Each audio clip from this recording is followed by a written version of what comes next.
através dele mais uma vez nessa noite. Então, que Deus o use em nome de Jesus.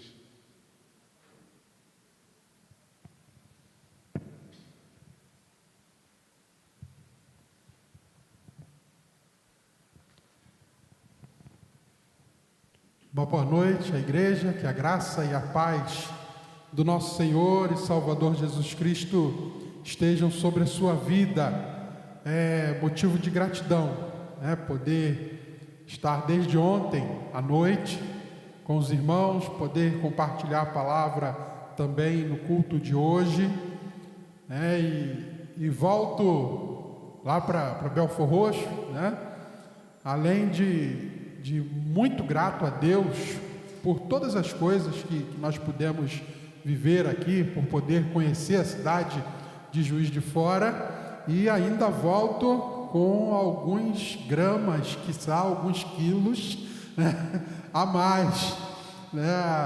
Costumo dizer que a culinária mineira me encanta, e sou grato a Deus pela igreja, e agradeço aqui de maneira também direta ao casal irmão Messias e irmã Ângela, que tão carinhosamente nos receberam ali na sua casa e cuidaram muito bem da gente, pastor. Eu me lembrei do tempo em que minha mãe cuidava de mim. Agora eu que cuido da minha mãe, mas do tempo em que minha mãe cuidava de mim. E sou muito grato a Deus pela oportunidade de estar com os irmãos nesse momento tão festivo. Ontem à noite, hoje pela manhã, eu falei um pouco sobre a minha família. Hoje eu trouxe umas fotos ali, 2 fotos, para os irmãos conhecerem, visualizarem a nossa família. Eu costumo dizer que a minha família é um grande presente que Deus me deu. Eu sou filho de pais separados. Meus pais se separaram, se divorciaram quando eu tinha 11 para 12 anos. Eu cresci meio chateado com essa história. E assim que eu me converti, uma das grandes decisões da minha vida, ainda menino, foi que a minha família seria uma bênção para servir a Deus. Eu seria o melhor pai possível, o melhor marido possível. E Deus tem nos abençoado. Se tiver como projetar a foto aí, da turminha lá de casa, ali, eu e minha esposa, que está aqui, Janaína, cadê ela? Está ali, mudou de lugar, está ali. E os nossos 4 meninos, ali da esquerda para a direita, o Miguel, de 20 anos, o Tiago, de 13, que já está do tamanho do Miguel, essa foto aí é de dezembro do ano passado, a Aninha, de 6 anos, a menina da casa, e o André, de 18 anos. Uma turma boa lá em casa. A criançada faz... Criançada não, Criança ali agora é só a Aninha. Mas a turma é boa, a turma animada. E o Miguel está em São Paulo, a trabalho. O Tiago estava numa programação de Embaixadores do Rei quando saímos de lá. A Aninha ficou na casa de uma amiga nossa, de confiança, e o André ficou em casa com a missão de cuidar da avó. Porque ela tem alguns medicamentos que tem que usar nos horários certos, e o André ficou cuidando dessa parte lá, tá bom? Então, essa é a nossa família e a nossa gratidão aos irmãos em poder estar aqui. Essa noite eu quero compartilhar com a igreja a partir do tema Edificados na Paz, e quero ler o texto da palavra de Deus que está em Atos dos Apóstolos, capítulo 9,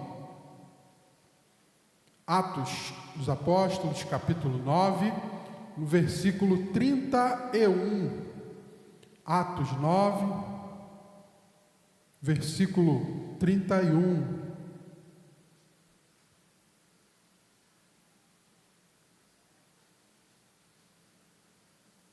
Muito obrigado ao irmão que cuidou aqui da água, deixou direitinho aqui, e eu não precisei me enrolar aqui agora, já está? Muito obrigado. Atos capítulo 9, versículo 31, está escrito assim: a igreja passava por um período de paz em toda a Judéia, Galiléia e Samaria. Ela se edificava e, encorajada pelo Espírito Santo, crescia em número, vivendo no temor do Senhor. Amém? Essa é a palavra do Senhor para o nosso coração nessa noite. Pai querido, nós estamos diante da Tua palavra e pedimos que o Senhor use a minha vida de maneira poderosa, que o Espírito Santo haja poderosamente também e que essa mensagem chegue a cada coração, fazendo, Pai,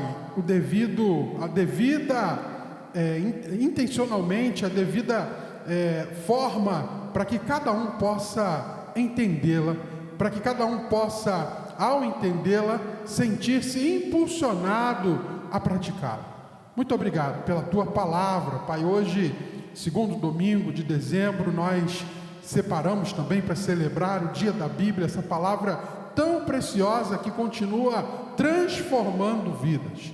Nós louvamos ao Senhor e agradecemos, em nome de Jesus. Amém. Amém. O texto de Atos, capítulo 9, versículo 31, tem uma palavra que chama muito a minha atenção. Diz que a igreja passava por um período de paz. Quando nós lembramos aqui da sequência, né? A igreja passou por muitos períodos de perseguição, né? Muitos períodos difíceis, onde aqueles que se autodeclaravam ou aqueles que se declaravam cristãos eram brutalmente perseguidos. Nós podemos lembrar aqui da vida de Estevão, o diácono, né, que foi ali perseguido, que foi apedrejado, né, e sofreu as consequências pela sua fé, por declarar-se cristão. Mas o texto nos informa que esse era um período de paz. E nós vivemos um tempo em que todos buscam a paz, ou melhor, todas as pessoas de bem buscam a paz. E vemos passeatas pela paz, né? Pessoas se vestem de branco e saem encaminhadas com cartazes dizendo que querem a paz. A paz geralmente é definida como um estado de calma ou de tranquilidade, uma ausência de perturbações e de agitação. Ou pode referir-se à ausência de violência ou de guerra. O ser humano aprecia tanto a história da paz, né? O ser humano aprecia tanto a paz que inclusive criou-se um prêmio para aqueles que se destacam em busca, né? Tendo ações que visam a paz no mundo, a paz nas sociedades, a paz entre aqueles que vivem conflitos, ou a paz relacionada a alguma causa específica, que é o Prêmio Nobel da Paz. E esse prêmio é atribuído anualmente a pessoas que se evidenciam e contribuem, né, para que o fim dos períodos prolongados de violência aconteça. O fim de conflitos, o fim da opressão através do seu empenho e liderança moral. E eu destaquei ali nos slides algumas das pessoas que se tornaram muito conhecidas, que já foram laureadas, né, com esse prêmio Nobel da Paz. Um deles é o reverendo Martin Luther King Jr., que em 1964 recebeu o prêmio Nobel da Paz. Outra que também recebeu esse mesmo prêmio foi a Madre Teresa de Calcutá, em 1979. Outro que também foi premiado e é mundialmente conhecido é o ex-presidente sul-africano Nelson Mandela, que em 1993 recebeu esse prêmio. O Brasil e o mundo precisam de paz. Todos os dias, nos noticiários, agora pela internet, né, chega na palma da nossa mão. Para quem ainda gosta do rádio, pelo rádio, E em todos os meios de comunicação, nós ouvimos notícias de violência, notícias de problemas e conflitos que acontecem pelo mundo, pelo Brasil. Eu não sei aqui a realidade relacionada à violência em Juiz de Fora, mas nas cidades ali da capital do Rio de Janeiro e nas cidades da região metropolitana, todos os dias nós temos problemas relacionados à violência. Se nós pararmos para pensar fora do Brasil, nós pensaremos em conflitos entre países por interesses diversos. Nós nos lembraremos, por exemplo, da Venezuela, onde os irmãos que estiveram lá no Congresso Multiplique puderam ouvir o pastor venezuelano contando um pouco da realidade no país, né, de origem dele, onde não há segurança, há escassez de alimento, há violência e muitos venezuelanos estão deixando o seu país. Lá em Belford Roxo, na cidade onde moro, no pé do viaduto que dá acesso à rodovia Presidente Dutra, de vez em quando fica um grupo de venezuelanos pedindo ajuda, pedindo alimentos, pedindo dinheiro, porque eles vieram do país em busca de sobrevivência. Quando nós pensamos em outros países, nós lembramos também do Afeganistão, que talvez você pense, poxa, mas o problema do Afeganistão não era só o Bin Laden. Até hoje, chegam ao Brasil afegãos em busca da sobrevivência. A nossa Junta de Missões Nacionais da Convenção Batista Brasileira tem um projeto no estado de São Paulo chamado Vila Minha Pátria. E ali eles cuidam de afegãos que chegam em busca de sobrevivência, em busca de esperança para continuarem vivos, e cuidam da inserção dessas pessoas, ou da passagem dessas pessoas pelo Brasil. E tem sido um projeto muito interessante. Fogem por causa da violência, ou seja, não existe a paz onde eles estão. E nós poderíamos citar aqui a guerra da Ucrânia, né, entre Rússia e Ucrânia, entre tantos outros conflitos que já aconteceram no passado e ainda hoje continuam acontecendo. O Brasil e o mundo precisam de paz. Poderia dizer ainda que as famílias precisam de paz. Talvez você conheça pessoas que o que elas mais desejam, o que elas mais anseiam dentro de sua própria casa é a paz. Certa vez eu ouvi de uma irmã, ela dizendo que a casa dela era um inferno. Foi a expressão que ela usou. Imagine você a tristeza de uma pessoa que chega ao ponto de dizer que a sua própria casa era um inferno, que o seu esposo tratava melhor os animais que ele possuía do que a sua própria esposa. Graças a Deus, hoje esse homem é transformado, é um homem convertido, mas aquela irmã sofreu muito enquanto o seu esposo ainda não reconhecia o seu pecado. E aí é que está toda a diferença. Quando Jesus Cristo chega a uma vida, quando o reino de Deus alcança o coração de uma pessoa, quando o reino de Deus alcança uma família, uma nação, existe a transformação. E o que era caos se transforma em um ambiente de paz, em um ambiente de adoração. E essa mesma irmã, agora ela mora na Bahia, na época ela morava em Sergipe, ela me relatou, pastor, o meu marido mudou da água para o vinho.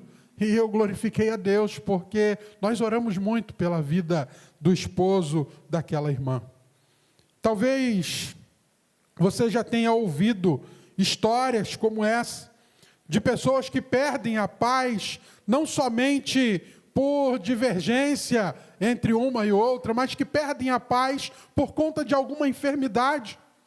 Pessoas que perdem a paz por conta de um desemprego, de uma situação difícil. Pessoas que não têm paz, sobretudo, pela falta da presença de Deus na sua vida.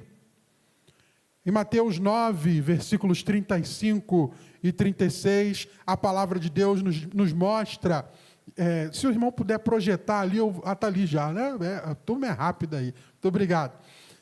Mateus 9, versículos 35 e 36, preste atenção nessa leitura, acompanha ali, diz que Jesus ia passando por todas as cidades e povoados, ensinando nas sinagogas, pregando as boas novas do reino, curando todas as enfermidades e doenças.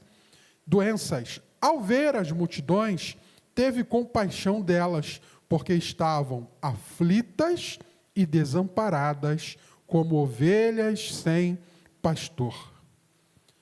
Quando nós observamos esses dois versículos, nós vamos ver que existem algumas coisas muito importantes que contribuem para que uma pessoa esteja em paz.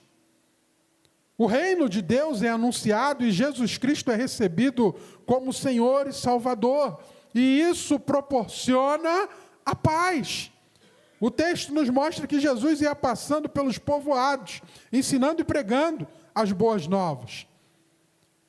E quando Jesus ensinava, pregava as boas novas do reino, essa mensagem entrando no coração das pessoas. E ainda hoje, quando essa mensagem alcança o coração e a mente de um homem, de uma mulher, de uma criança, de um adolescente, a paz chega a esse coração. Eu não sei como você chegou aqui hoje à noite. Talvez você tenha chegado aqui aflito, com algumas questões, algumas preocupações, algumas coisas tirando o seu sossego.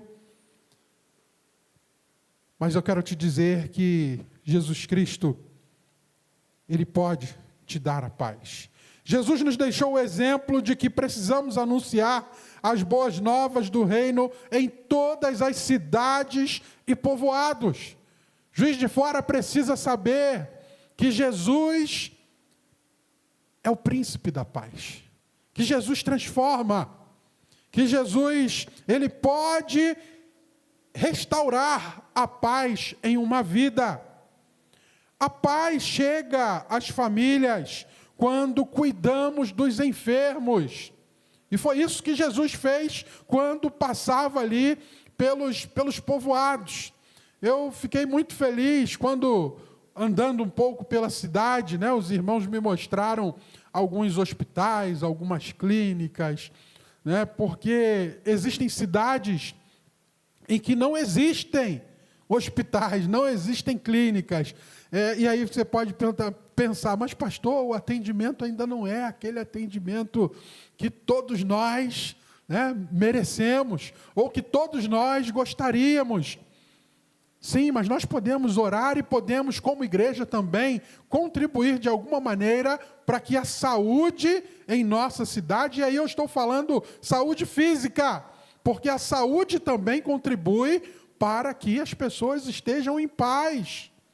E como as pessoas estão aflitas, porque têm procurado o atendimento em muitas localidades e não têm encontrado. Nós moramos em uma cidade em que o hospital mais próximo estava a 100 quilômetros, no sertão de Sergipe.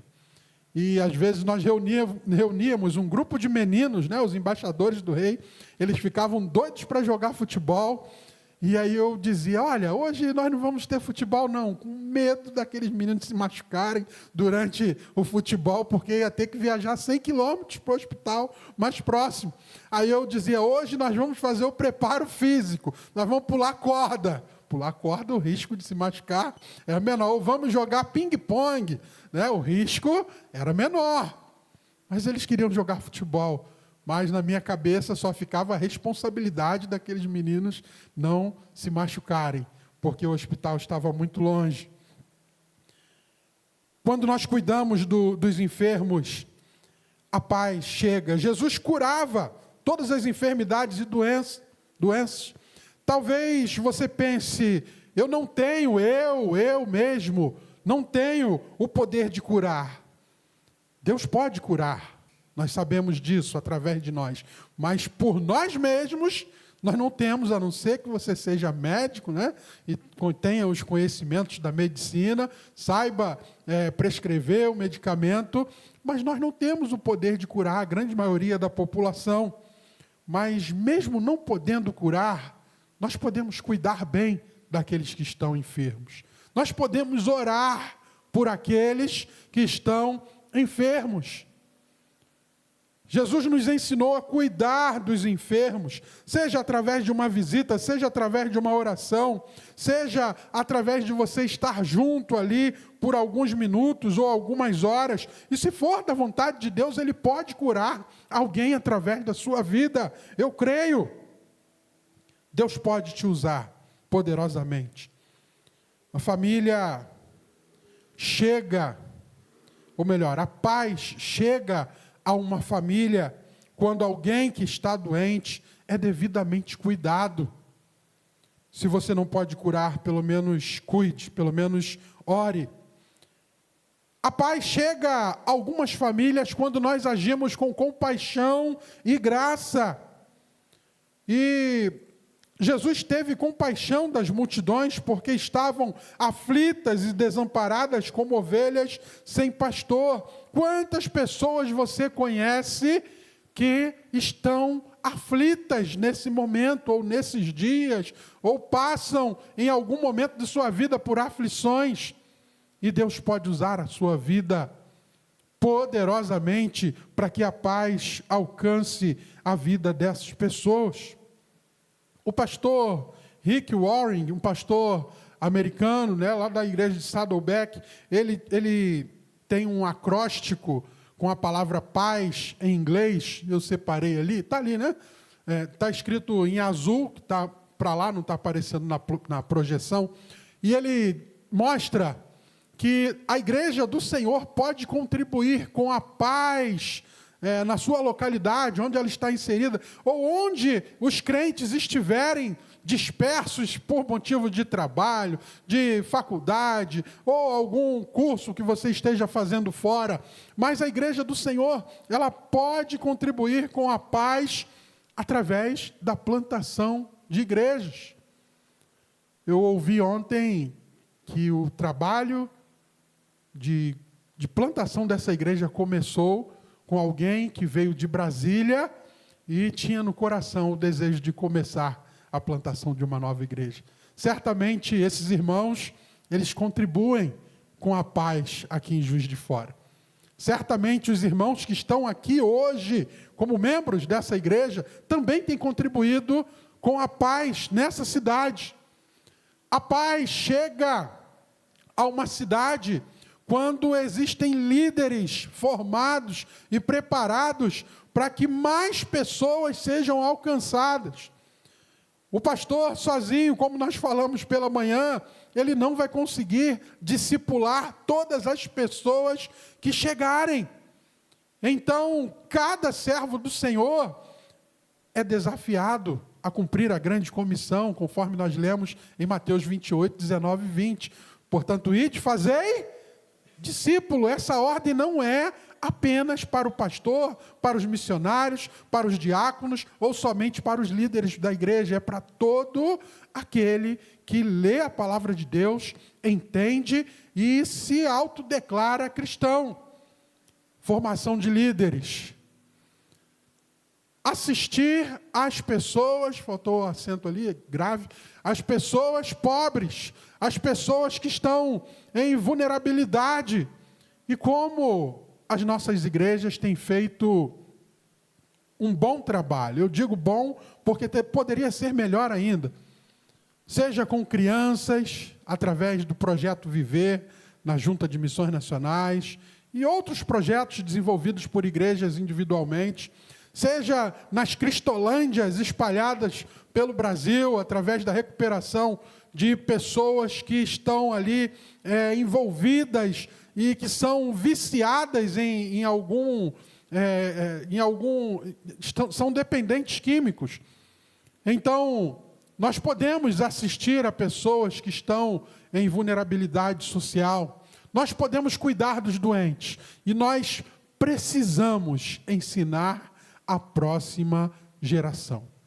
Essa é uma das nossas principais tarefas, preparar a próxima geração para levar essa obra adiante, para levar essa mensagem do Senhor adiante. Jesus Cristo não mediu esforços para estabelecer a paz onde era necessário que fosse feito. A igreja passava por um período de paz. Em toda a Judéia, Galiléia, Samaria, ela se edificava e era encorajada pelo Espírito Santo. Crescia em número, vivendo no temor do Senhor. Eu falei hoje pela manhã também que eu fui alcançado pelo Evangelho, ainda menino, quando, através da organização Embaixadores do Rei, um amigo me convidou para jogar um futebol. Vamos ali na igreja jogar um futebol. E era a organização Embaixadores do Rei, que se reunia todo sábado pela manhã para jogar o futebol. E eu fui. E outro sábado, sempre o conselheiro dando uma palavra, falando do amor de Jesus, até que um dia eu entreguei a minha vida a Jesus Cristo. E existe um texto na Bíblia, que desde aquela época ficou em meu coração gravado, que é o capítulo 5 de 2 Coríntios, dos versículos 17 até o 20, né, especificamente, mas eu quero destacar aqui nesse momento os versículos 17 e 18, 2 Coríntios capítulo 5, versículos 17 e 18, onde está escrito assim: portanto, se alguém está em Cristo, é nova criação. As coisas antigas já passaram, eis que surgiram coisas novas. Tudo isso provém de Deus, que nos reconciliou consigo mesmo, por meio de Cristo, e nos deu o ministério da reconciliação. Qual foi o ministério que Deus nos deu, segundo o apóstolo Paulo? O ministério da reconciliação. Você já parou para pensar na importância desse ministério que é dado a todo crente? A todo crente, o ministério da reconciliação. Você é nova criatura em Cristo. Quando entregou sua vida a Jesus, você, da parte de Deus, recebeu esse ministério da reconciliação.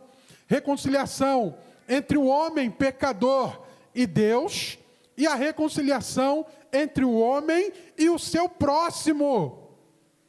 E como existem pessoas vivendo de maneira conflituosa, um falando mal do outro, um guerreando contra o outro, e às vezes você e eu, né, que temos o ministério da reconciliação, ao invés de exercermos esse ministério maravilhoso que Deus deixou para cada um de nós não exercemos. Pelo contrário, ainda colocamos lenha na fogueira, né? É assim? Eu uso a expressão aqui, né? Colocar lenha na fogueira.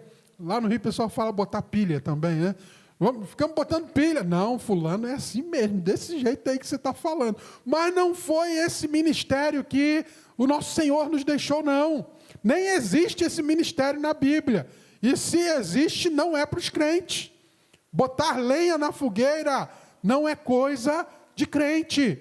Coisa de crente é o ministério da reconciliação. Seja na sua família, seja no seu local de trabalho, seja na sua vizinhança, seja na igreja. E como nós precisamos de crentes conscientes de que Deus deixou esse ministério para ele, e que crentes tomem posse desse ministério da reconciliação e ajam de maneira a levar pessoas a se reconciliarem com Cristo e se reconciliarem com seus próximos. Meus irmãos, quantos parentes não se falam?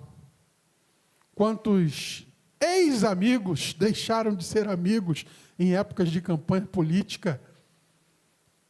Família que vive brigando no grupo de WhatsApp. E às vezes o crente que tem o ministério da reconciliação ainda coloca a linha do não, fulano realmente, meus irmãos, nós fomos chamados para algo diferente. Não fomos chamados para mais do mesmo. Nós fomos chamados para proclamarmos a paz em Cristo Jesus. Paulo, o apóstolo, nós vemos na palavra de Deus que ele passou de alguém que era devastador a um reconciliador. Ele passou de promotor do caos a promotor da paz. Deus nos reconciliou com Ele através de Jesus Cristo e nos deu o ministério da reconciliação, o mesmo ministério que deu a Paulo. O ministério, ele é um cargo de confiança, ele não é qualquer coisa. Deus deu esse ministério a você e a mim, porque Ele confia, Ele sabe que nós podemos levar adiante essa obra de reconciliação entre o homem e Deus e reconciliação entre o homem e seu próximo. Deus não deixou em nenhuma parte das Escrituras, pelo menos eu estou procurando aqui, essa história do ministério de colocar lenha na fogueira. Romanos 8,6 diz que a mentalidade da carne é morte, mas a mentalidade do Espírito é vida e paz. O mundo precisa de paz. Como é que nós, crentes em Cristo, vamos ser os agentes da paz? Bem-aventurados, diz Mateus 5,9, os pacificadores, porque serão chamados filhos de Deus. Há muitas pessoas aflitas, há muitas pessoas perturbadas, com medo, há muitas pessoas ansiosas. E eu poderia citar aqui, para cada uma dessas situações, um versículo que Jesus nos deixou, para que nós pudéssemos usar como arma poderosa, juntamente com o Espírito Santo, a palavra de Deus, diante dessas situações, aos aflitos. Em João 16:33, nós lemos, eu lhes disse essas coisas, para que em mim vocês tenham paz. Nesse mundo vocês terão aflição, contudo, tem de bom ânimo. Eu venci o mundo, é o que Cristo nos diz, através do Evangelho de João. Há muitas pessoas perturbadas e com medo, e talvez você esteja aqui nessa noite, diante dessa situação. Mas olha o que Jesus Cristo diz em João também, capítulo 14, versículo 27. Deixo-lhes a paz, a minha paz lhes dou. Eu não a dou como o mundo a dá. Não se perturbe o seu coração, nem tenham medo. Há muitas pessoas ansiosas. Nós vivemos hoje pela manhã na escola bíblica. Se você não veio, você perdeu, né, a aula. Eu cheguei um pouquinho depois, mas fui muito abençoado com a aula que o irmão dava aqui, no tempo em que ele também tratou um pouco sobre a questão da ansiedade, né? A ansiedade não aquela que é natural ali, mas aquela que afeta o ser humano. Não andem ansiosos, é o que diz a palavra de Deus em Filipenses 4, versículos 6 e 7, por coisa alguma, mas em tudo pela oração e súplicas, e com ação de graças, apresentam seus pedidos a Deus. Preste atenção. E a paz de Deus, que excede todo entendimento, guardará o coração e a mente de vocês em Cristo Jesus. Pastor Dave Earley, que escreveu o livro 8 Hábitos de um Líder de Pequeno Grupo Eficaz, pregando no Congresso Multiplique em Guarapari, no ano de 2016, eu não sei se o pastor estava lá nesse ano, ele disse algumas frases que eu anotei e compartilho aqui nessa noite com os irmãos. Pastor Dave Earley, ele destacou que às vezes nós tentamos fazer as coisas com a nossa própria força, pelo nosso próprio braço. Mas ele destacou que Deus faz coisas maiores do que nós. Você tem dúvida disso? De que Deus faz coisas maiores do que nós? Eu não tenho. Ele destacou que Deus faz coisas melhores do que nós. Você tem dúvidas de que Deus faz coisas melhores do que nós? Deus faz coisas mais rápido do que nós, ou mais rapidamente, né, do que nós. Você tem dúvidas? Às vezes Deus responde às nossas orações de uma maneira tão instantânea, né? Eu costumo dizer que Deus responde às orações da minha esposa de maneira, às vezes, espantosa. No início do ano, ela disse assim, olha, lá em dezembro, no nosso aniversário de casamento, eu gostaria de viajar. Isso no início do ano, né? Dava tempo da gente se ajeitar, de programar. Mas aí as coisas foram acontecendo, nos programamos para o congresso ali em Águas de Lindóia, e fomos ao congresso e a coisa ficou meio apertada, e nós já estávamos pensando, olha, essa viagem do nosso aniversário de casamento, ela vai ficar para o próximo ano. Está chegando ali o 23 e 24, né, anos ou melhor, 23 foi ontem que nós comemoramos. Mas a oração dela foi atendida, que o pastor me convidou para pregar aqui em Juiz de Fora. Acabou que tem sido um tempo maravilhoso. Eu não sei para onde ela queria ir, que eu nem cheguei a perguntar, mas eu acho que não teria lugar melhor do que Juiz de Fora para nós estarmos nesse período, nesse tempo tão precioso aqui com os irmãos, com a igreja, fazendo algo que nós amamos, que é pregar a palavra de Deus. Olha como Deus é perfeito e responde às orações dela de maneira assustadora.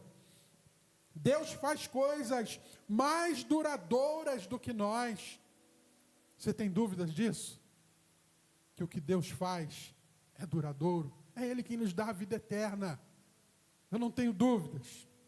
Então, por que você ainda insiste em fazer do seu jeito ao invés de orar, pedindo a Deus para agir?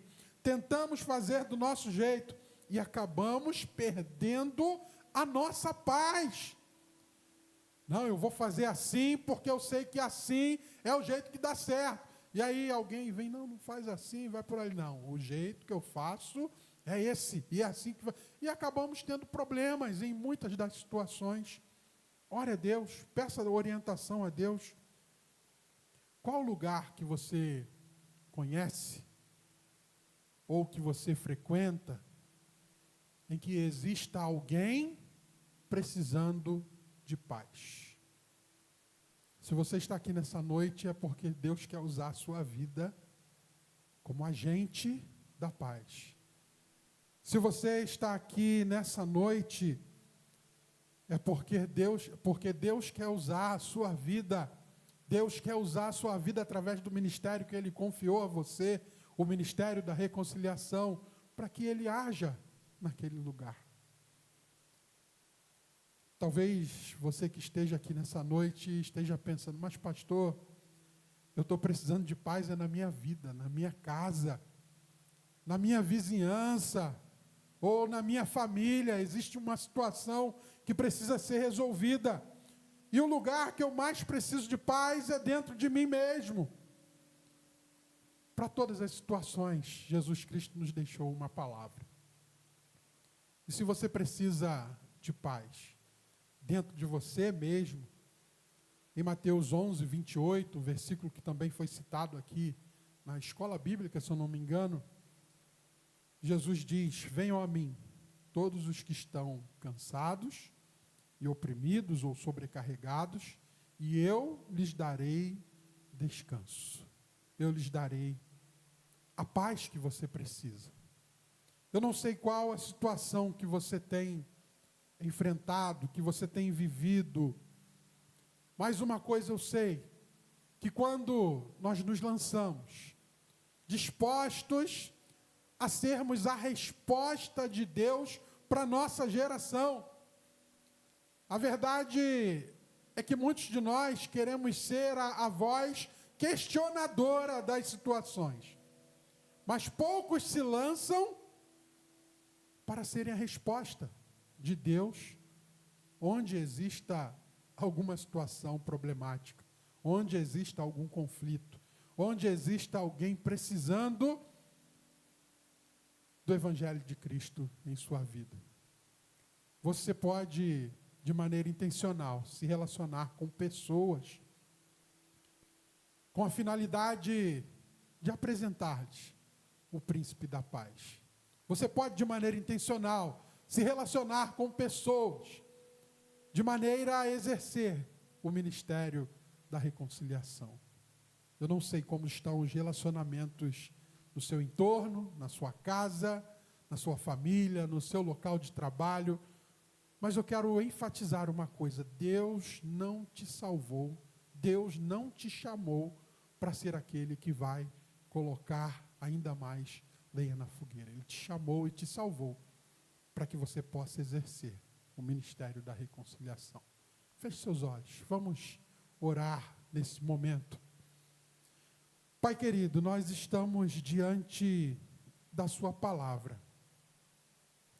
E como é bom nós sabermos que servimos a um Deus que enviou o seu Filho, que enviou Jesus Cristo, e que a palavra o descreve como príncipe da paz. Como é bom nós sabermos que mesmo estando em um contexto de violência, em um contexto de guerras, em um contexto de tantos conflitos, o Senhor tem alcançado a muitas pessoas e tem dado a cada um de nós essa possibilidade, através do Espírito Santo, de sermos agentes para que a tua paz seja restaurada. Pai, como é bom nós estarmos em um lugar e percebermos que existe paz. Como é bom nós chegarmos a uma família e nos sentirmos em paz. Como é bom nós sabermos que podemos contar com um Deus que luta, que trabalha, que envia os seus servos, que envia o seu próprio Filho para que a paz seja instaurada. E nessa noite nós queremos ser resposta para essa geração. Nós queremos liderar a sua visão nessa geração, Pai, como agentes da paz, com o ministério da reconciliação. Usa essa igreja poderosamente. São 27 anos até aqui, nós não sabemos, Pai, o que o Senhor tem preparado para essa igreja nos próximos 27 anos. Mas nós sabemos, e a tua palavra é bem clara sobre o ministério que o Senhor tem confiado a cada pessoa que está aqui nessa noite. Nós agradecemos pela tua palavra, pela tua presença e, sobretudo, pelo teu Espírito. Em nome de Jesus. Amém. E amém. Que Deus nos abençoe. E fica aqui a nossa gratidão, pastor e a amada igreja, mais uma vez, pelo carinho dos irmãos. E que o Senhor os use poderosamente nessa cidade. Eu imagino a cada um de vocês saindo daqui, se espalhando por essa cidade, pelas empresas onde trabalham, os locais onde trabalham, onde estudam, onde moram. E em cada uma em cada localidade, Deus estabelecendo a paz através de vocês, em nome de Jesus. Muito obrigado. Que Deus nos abençoe.